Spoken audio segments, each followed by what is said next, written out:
Ал достар, ары қарай жалғастырамыз кубик рубик жинауды. Біздер осыған дейінгі дәріс бөлігінде мынау алгоритмді қолдануды бастадық. Жоғары жақтағы сызбаны жақсы білесіздер, естеріңізде қалған шығар.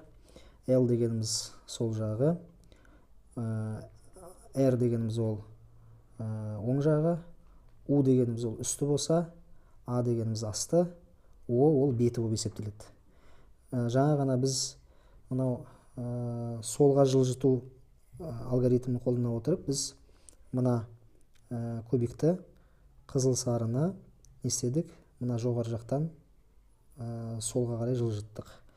Енді қалған бөліктерін біздер істейміз. Осылайша мына, яғни мына қабырғаларды жинаймыз енді. Нүктелер жиналды, енді қабырғалар жинаймыз. Бұл жерде бізде тек қана осы бір ғана қабырға жиналып тұр. Қалған қабырғаларды жинауымыз қажет. Енді қараңыздар.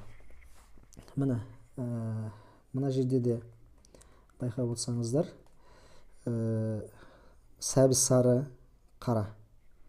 Мына жерге жетпей тұрған сол сәбіз сары мен қара жетпей тұр. Демек, бұл жерде де біз солға жылжыту алгоритмін қолданатын боламыз. Олай болса, бірге қолданайық. Не істеуші едік? Мына UX дегеніміз, мына X дегендер бұлар сағат тіліне қарсы деген сөз. Егер X-сіз келген болса, сағат тілі бойынша деген сөз. UX, яғни үсті сағат тіліне қарсы. Бірінші мынаны осы алып кеп аламыз, яғни түсетін жерінің үстіне алып келеміз дағы, мына жерге жылжытуымыз керек.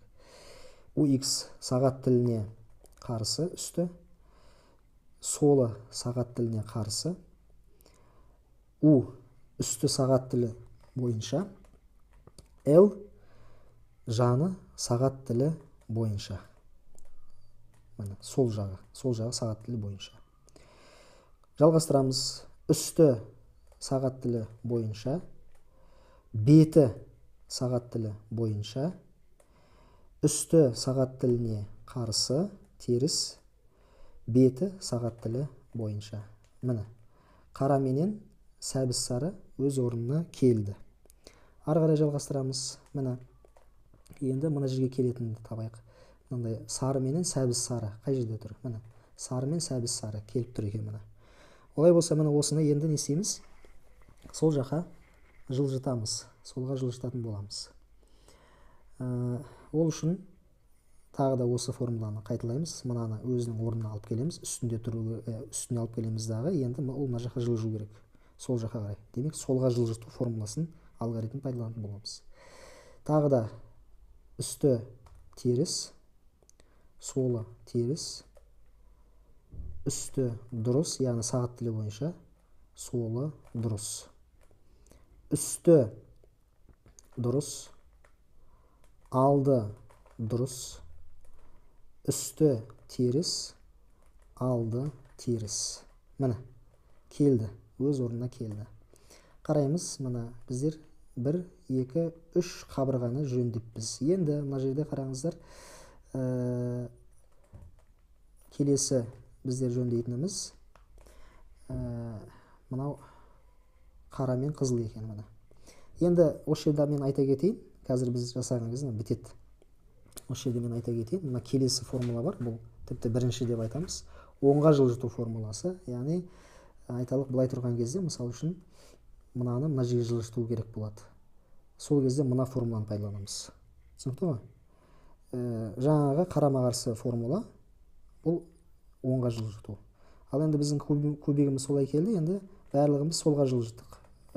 Ол жаңағы қалай келгеніне байланысты не оңға жылжыту формуласын, не солға жылжыту формуласын не істейсіз пайдаланатын боласыз. Олай болса, қазір біз мына жерде бізге келіп тұрғаны бойынша солға жылжыту формуласы екен.